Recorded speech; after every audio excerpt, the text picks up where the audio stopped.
Messieurs, chers amis, fidèles de l'émission Escapade, bonjour, bonne semaine.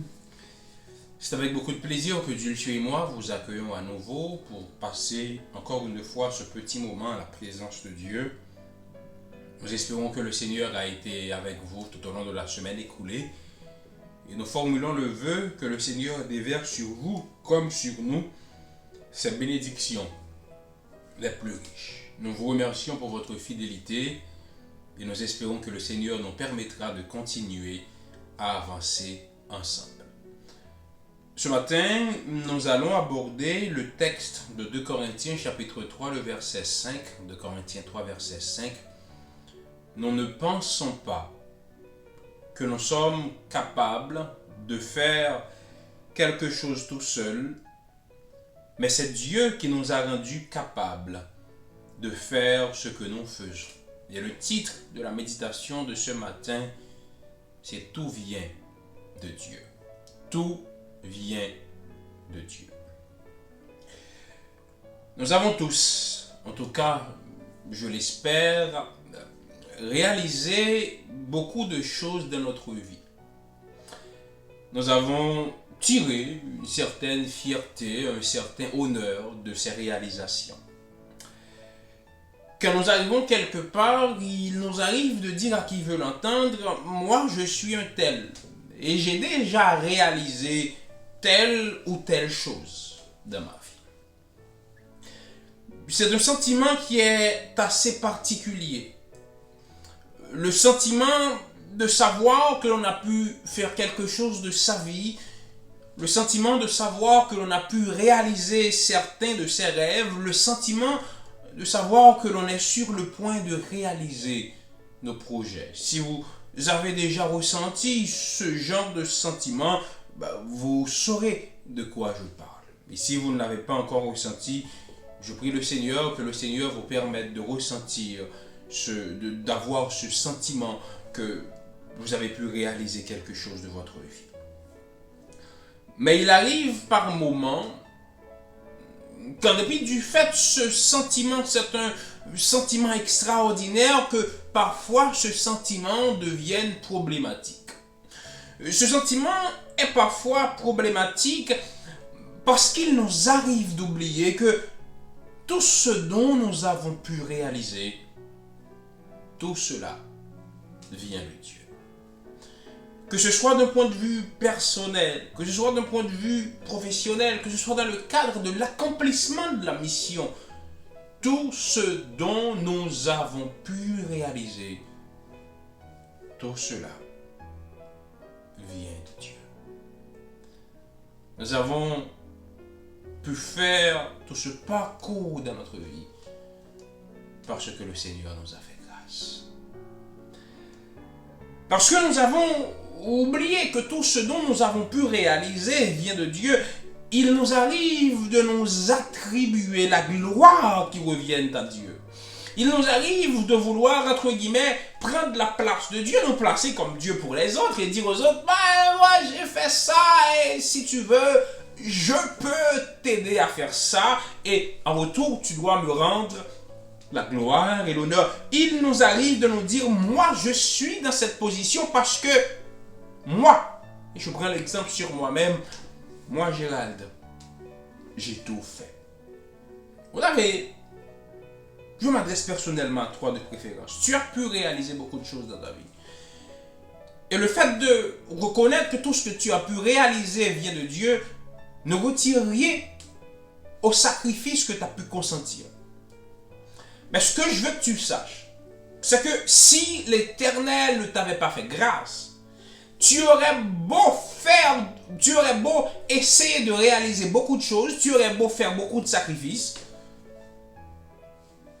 mais ça n'allait donner aucun résultat. Parce que tout ce qui nous arrive dans notre vie, tout ce dont nous avons pu réaliser, tout cela vient de Dieu. Vous connaissez tous Billy Graham. Ce n'est pas nécessaire de vous parler de qui était Billy Graham. Un jour, Billy Graham se trouvait dans la ville de Charlotte aux États-Unis avec son ami Graham Kate. Si M. Ken est en vie, Il m'excusera d'avoir écorché son nom. Ils sont entrés dans un ascenseur, Billy Graham et son ami, et comme cela arrivait souvent au pasteur Graham, partout où il allait, une des personnes présentes dans l'ascenseur l'a reconnu. Et cette personne lui a dit, « Vous êtes Billy Graham, n'est-ce pas ?» Billy Graham a répondu, « C'est exact. » La personne rétorque et dit au pasteur Graham, « Vous êtes un grand homme. » J'imagine que Billy Graham allait répondre, « Je suis un grand homme, je suis Billy Graham, l'un des plus grands pasteurs que le monde protestant a connu, l'un des plus grands évangélistes. Oui, en effet, je suis un grand homme. » Mais non, Billy Graham va faire l'inverse. Et la réponse du pasteur Graham mérite réflexion. Billy Graham va dire à cette personne, « Non, je ne suis pas un grand homme. Je suis juste un homme qui a un grand message. » Rendez-vous compte, hein? Nous parlons de Billy Graham, nous ne parlons pas du gars au bas de la rue, nous ne parlons pas de moi, nous ne parlons pas d'Ulcio, nous parlons de Billy Graham qui est l'une des personnes les plus admirées dans le monde chrétien. Billy Graham, l'homme qui a prêché plus de 2 milliards de personnes. Billy Graham, le pasteur des présidents des États-Unis d'Amérique. Et c'est Billy Graham qui va dire qu'il n'est pas un grand homme. Si on était, en tout cas moi, si j'étais à la place de la personne qui a posé la question à Billy Graham, je lui aurais dit, mais pasteur Graham, quand même. Pasteur Graham, quand même, je sais que vous êtes modeste, mais ne me dites pas que vous n'êtes pas un grand homme, Billy Graham. Billy Graham a répondu qu'il avait de préférence un grand message et qu'il n'était pas un grand homme, parce que Billy Graham ne voulait pas s'attribuer cet honneur qui revient à Dieu. Et c'est malheureusement ce que nous faisons dans notre vie de chaque jour. Nous nous attribuons des honneurs de Dieu. Nous avons prêché, des personnes se sont converties. Et au lieu de rendre gloire à Dieu, nous disons que moi, j'ai prêché avec puissance. Et des gens ont entendu le message. Nous avons progressé. Nous avons fait des efforts, certes, pour progresser d'un point de vue personnel, mais quand nous devons rendre la gloire, nous nous attribuons cette gloire et nous disons, si nous sommes là parce que nous avons fait des choses. Mais non, nous sommes là parce que le Seigneur a béni nos efforts. Parce que le Seigneur a eu compassion de nous. Il nous a inspiré de faire des efforts, nous avons écouté sa voix et en retour, le Seigneur a béni nos efforts. La réponse de Billy Graham, non, je ne suis pas un grand homme, parle d'une personne qui sait maîtriser son ego. Et c'est un travail que nous devons faire au quotidien. Moi-même, je reconnais que je dois faire ce travail sur moi-même pour maîtriser mon ego. Et c'est une chose très difficile de maîtriser son ego parce que nous vivons dans une société égocentrique. En fait, Billy Graham, ce grand homme aux yeux des hommes, mais qui ne s'est pas considéré comme un grand homme, qui s'est considéré tout simplement comme un homme qui a reçu un grand message et tout l'honneur qu'il doit avoir, il doit l'avoir. Il n'a pas à recevoir des honneurs, mais c'est Dieu qui est le propriétaire du message qui doit recevoir ces honneurs. A intitulé sa biographie telle que je suis. Billy Graham a intitulé sa biographie telle que je suis pour faire une allusion directe à l'hymne qu'il utilisait pour faire ses appels, à cet hymne qui accompagnait ses appels lors de ses campagnes évangéliques. Harold Mira et Marshall Shirley, qui ont connu Billy Graham, affirment qu'en choisissant ce titre, Billy Graham s'est identifié à chacun des convertis qui s'avançaient et qui confessaient leurs péchés et leurs faiblesses au Seigneur.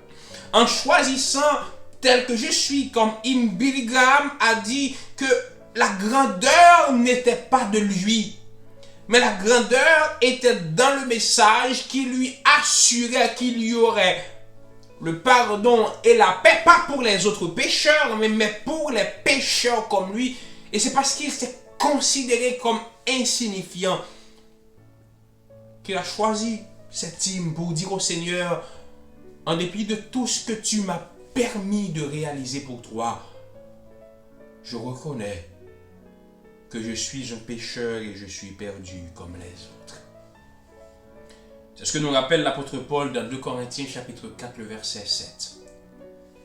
Tout ce dont nous faisons vient de Dieu. Ainsi dit-il, mais nous portons ce trésor dans des vases de terre, pour que cette puissance supérieure soit celle de Dieu et non la nôtre. Que sommes-nous d'après le texte? Des vases de terre. Et quel est le trésor? Est-ce moi-même le trésor? Est-ce Dieu le trésor? Est-ce toi qui me regardes qui a le trésor? Non. Le trésor, c'est le message de miséricorde que le Seigneur nous a donné à partager avec le monde. Ce mais par lequel commence le verset introduit le contraste entre la gloire du message et l'humilité de l'instrument. Ainsi, cette puissance supérieure qui nous a permis de progresser dans tout ce dont nous faisons, et en particulier de l'accomplissement du mandat évangélique, n'est pas à nous. Mais cette puissance est un Christ qui agit puissamment en nous et par nous, malgré notre vraie nature. Lorsque nous sommes capables de comprendre la grandeur de l'évangile, nous sommes prêts à placer notre ego dans la bonne perspective.